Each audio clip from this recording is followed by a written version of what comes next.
অন্নপূর্ণা যোজনার যে ফর্ম প্রকাশিত হয়েছে সেই ফর্মটা কিভাবে ফিল আপ করবেন চলুন দেখা যাক। আর দেখার আগে আমার আইডিটি ফলো বা সাবস্ক্রাইব করে রাখবেন সবার আগে এরকম ভিডিও দেখার জন্য। দেখুন এই দেখতে পাচ্ছেন অন স্ক্রিনে, এটা অন্নপূর্ণা যোজনার যে ফর্ম। হ্যাঁ, তার আগে বলে রাখি ফর্মটা কিন্তু 12 পাতার হবে। দেখুন এই হলো দেখুন এখানে লেখা আছে অন্নপূর্ণা যোজনা পারিবারিক তথ্য সংগ্রহের ফর্ম। দেখুন এখানে লেখা আছে পারিবারিক পরিচয়। দেখুন এখানে পরিবারের যে প্রধান, যে অন্নপূর্ণা যোজনা যে ফর্ম ফিল আপ করছে তার নাম না, তার পরিবারের যে প্রধান তার পুরো নাম লিখতে হবে আধার কার্ড অনুযায়ী। দেখুন আধার কার্ডের যে নাম হবে এবং অন্য নাম যদি থাকে সেটা লিখলে হবে না, আধার কার্ড অনুযায়ী নাম লিখতে হবে। দেখুন পরিবার এখানে লেখা আছে জন্ম তারিখ, পরিবারের প্রধানের জন্ম তারিখ, এরা দিন মাস বছর অনুযায়ী লিখতে হবে। দেখুন পরিবারের প্রধান যিনি তিনি পুরুষ কি মহিলা বা অন্যান্য যেটা হয় সেটা আপনারা দিয়ে নেবেন। দিয়ে নেওয়ার পরে পরিবারের যে প্রধান হয় পরিবারের প্রধানের আধার কার্ড নাম্বার দিয়ে নেবেন। এবারে ডিজিটাল রেশন কার্ড পরিবারের প্রধানের, দেখুন অনেকে ডিজিটাল রেশন কার্ড বলতে গেলে আমি দেখছি রেশন কার্ড নিয়ে চলে আসছে, সেটা হবে না। ডিজিটাল রেশন কার্ড বলতে গেলে খাদ্য সুরক্ষা কার্ড। দেখুন এখানে দিয়ে নেবেন, দিয়ে নেওয়ার পরে পরিবারের রেশন কার্ডের মানে যে পারিবারিক রেশন কার্ডের যে সংখ্যা সেটা দিয়ে নেবেন, যে কজন আছে দিয়ে নেবেন। এবার ঠিকানাটি দিয়ে নেবেন এবং এখানে স্থায়ী ঠিকানা, বর্তমান ঠিকানা আর স্থায়ী ঠিকানা যদি আলাদা আলাদা হয় তাহলে আলাদা আলাদা লিখতে হবে, যদি একই হয় তাহলে একই লিখতে হবে। দেখুন আরেকটু উপরে তুলি, এবার এখানে দেখুন যোগাযোগ নাম্বার পরিবারের প্রধানের, দেখুন এখানে লিখে দিয়েছে আধার কার্ড অনুযায়ী, আধার কার্ডের যে মোবাইল নাম্বার লিঙ্ক আছে সেই নাম্বারটি এখানে দিতে হবে। দেখুন এখানে লেখা আছে নাম, জন্ম তারিখ এবং লিঙ্গ, সব পরিবারের প্রধানের সব কিছু দিতে হবে, এখানে সব কিছু দিয়ে নেবেন। এবার পরিবারের প্রধানের যদি দেখুন আরেকটু উপরে তুললে এখানে লেখা আছে অন্নপূর্ণা যোজনার জন্য আবেদন করা হচ্ছে হ্যাঁ কি না, অবশ্যই এটাকে হ্যাঁ করবেন। এবং পরিবারের প্রধানের দেখুন নাম, জন্ম তারিখ, লিঙ্গ এবং পরিবারের প্রধানের সঙ্গে আপনার যে পরিচয় হবে সেটা লিখে নেবেন। লিখে নেওয়ার পরে এখানে পরিবারের প্রধানের আধার নাম্বার লিখে নেবেন। এরকম করে এখানে 5 জন সদস্যের নাম দিতে হবে পরিবারের। এবার যদি আপনার 5 জন থাকে তাহলে অবশ্যই 5 জন দেবেন, এবং যদি 2 জন থাকে তাহলে 2 জন দেবেন। আপনার যে কজন আছে আপনি সে কজন দিয়ে নেবেন। দেখুন আর পরের পেজ হলো পরিবারের প্রধানের সঙ্গে যে সম্পর্ক, এটা হলো 2 নম্বর মানে সদস্যের। এরকম করে 3, 4, 5 এরকম করে 5 জনার দেয়া আছে, আপনি দিয়ে নেবেন। এগুলো দিয়ে নেওয়ার পরে এবারে এখানে একটা জিনিস খেয়াল করুন, পরিবারের প্রধান এবং পরিবারের সকল প্রাপ্তবয়স্ক সদস্যদের নগদ ব্যাংক অ্যাকাউন্ট নাম্বার এখানে দিতে হবে। দেখুন 1, 2, 3 করে মোট 5 জনার দেয়া আছে। এবারে হ্যাঁ দেখুন 1, 2, 3 করে 5 জনার দেওয়া আছে, এটা দিয়ে নেবেন। দিয়ে নেওয়ার পরে কিন্তু দেখুন এখানে এপিক নাম্বার, পরিবারের যে 18 বছরের ঊর্ধ্বে যাদের ভোটার কার্ড আছে, দেখুন এরকম করে ভোটার কার্ড নাম্বার দিয়ে নেবেন। এবং ভোটার কার্ডে দেখবেন অংশ নাম্বার দেওয়া আছে, অংশ নাম্বার সমস্ত কিছু দিয়ে নেবেন। দিয়ে নেওয়ার পরে এবার যে কাস্ট, সে কাস্টটি দিয়ে নেবেন, আপনার যে কাস্টটি দিয়ে নেবেন।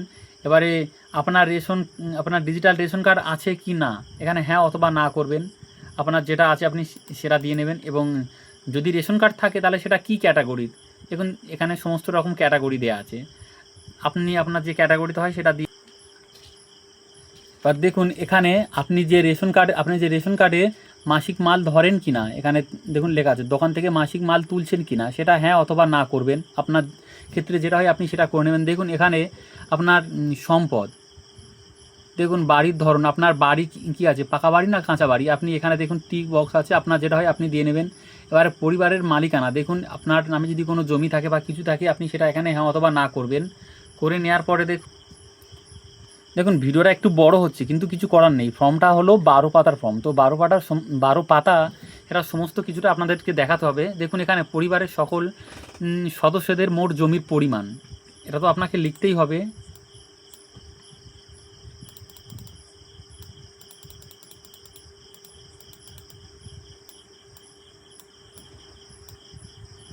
সরি আমার পেজটা একটু উপরে উঠে গেছে।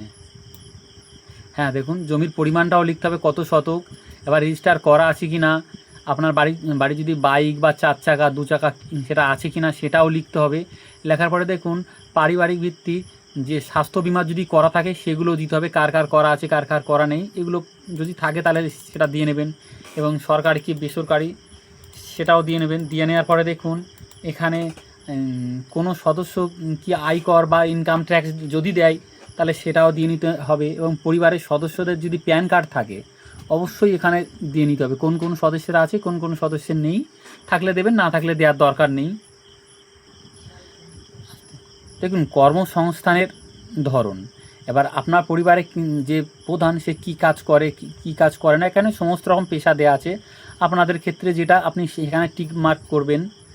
দেখুন সমস্ত রকম দেওয়া আছে, কোন সদস্য কী কাজ করে, দেখুন প্রতিটা ডিটেলস দেওয়া আছে। আপনার ক্ষেত্রে যেটা হবে আপনি সেটি দিয়ে নেবেন। দেখুন 1 2 3 4 5 করে 5 পর্যন্ত সদস্য দেওয়া থাকে, সেটা পুরোটাই দেওয়া আছে, আপনি দিয়ে নেবেন। এবারে পরিবারের শিক্ষিত প্রাপ্তবয়স্কদের সদস্যদের সংখ্যা এবং পরিবারের অশিক্ষিত প্রাপ্তবয়স্ক সদস্যের সংখ্যা, এখানে পরিবারের কে কোন পর্যন্ত শিক্ষাগত যোগ্যতা সেটাও আপনি দিয়ে নেবেন। 1 2 3 4 5 করে 5 পর্যন্ত আছে, প্রত্যেকে কোন পর্যন্ত পড়েছে না পড়েছে সেটা দিয়ে নেবেন। দেখুন এখানে 5 নম্বরে আছে পরিবারের সদস্য কি সাংবিধানিক পদ বা মন্ত্রী, সদস্য, বিধায়ক, মানে যদি কোনো পদে থাকে তাহলে সেটা হ্যাঁ অথবা না করতে হবে। তারপর দেখুন 6 নম্বরে আছে কোনো সদস্য কি সরকারি পেনশনভোগী কি না, সেটা হ্যাঁ হলে হ্যাঁ, না হলে না। এবং যদি কেউ পায় তাহলে সেই দেখুন ওনার নাম লিখতে হবে এবং সংসদ নম্বরও লিখতে হবে। দেখুন সব কিছু লিখতে হবে এখানে। এবং পরিবারে সদস্য কি কোনো জিএসটি ট্যাক্স দেয়, থাকলে এখানে লিখতে হবে, না হলে লিখতে হবে। পরিবারের মোট বার্ষিক ইনকাম কত টাকা সেটাও এখানে দেখুন অঙ্কে লিখতে হবে। এবং দেখুন সিএতে কি বর্তমানে আবেদন আছে, যদি থাকে তাহলে সেটাও লিখতে হবে। দেখুন এখানে লেখা আছে কিষাণ ক্রেডিট কার্ড। দেখুন অনেক কিছু কিষাণ ক্রেডিট কার্ড অনেক কিছু মৎস্যজীবী কার্ড বা শিল্প ক্রেডিট কার্ড অনেক কিছু লেখা আছে, বা শিক্ষার্থী কার্ড। পরিবারের কোনো সদস্য যদি এই সব কার্ডের মানে উপভোক্তা হন তাহলে সেটাও কোন সদস্য, কার্ড নাম্বার সমস্ত কিছু এখানে দিয়ে নিতে হবে। দেখুন সমস্ত কিছু দিয়ে নেওয়ার পরে দেখুন এরকম করে 5টা দেওয়া আছে। দেখুন এখানে যদি মানে এসআরএ 26-এ বাদ পড়ে থাকেন মোটামুটি কজন সদস্য বা ট্রাইব্যুনালে আবেদন আছে কি না সেটাও মেন ইম্পর্টেন্ট। দেখুন এটা এখানে লিখতেই হবে মাস্ট। লিখে নেওয়ার পরে দেখুন তার পরের পেজে কি আছে,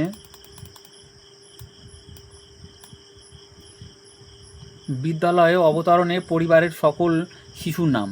আপনার বাড়িতে যদি কোনো শিশু থাকে তাহলে সেই শিশু মোট কজন শিশু সেটাও লিখতে হবে, বিদ্যালয়ে পড়ে কিনা সেটা লিখতে হবে, কোন বিদ্যালয়ে পড়ে, বিদ্যালয়ের নাম সরকারি কি বেসরকারি বা কিন্ডার গার্ডেন, সেটা সমস্ত কিছুখানে তথ্য দিয়ে নিতে হবে। দিয়ে নেওয়ার পরে দেখুন এখানে আছে শিশুদের টিকাকরণের বর্তমান অবস্থা। আপনার বাড়িতে যদি কোনো শিশু থাকে সেই শিশু টিকা নিয়েছেন কি না সেটাও লিখতে হবে, সম্পূর্ণ হয়েছে কি না সেটাও লিখতে হবে। দেখুন দেয়া আছে। এবং আপনি কি কোনো সরকারি প্রকল্পের সুবিধায় বা ডেবিট কার্ড পাচ্ছেন সেটাও এখানে দিতে হবে। সেটাও দিয়ে নেওয়ার পরে পরের পেজে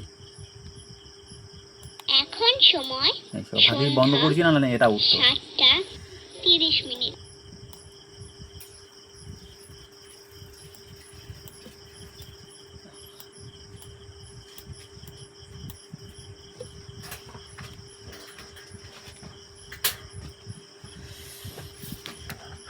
এটা চুপ করবি না, তো দিচ্ছি না পরে। আচ্ছা ছেড়ে দিই না তো না, চল।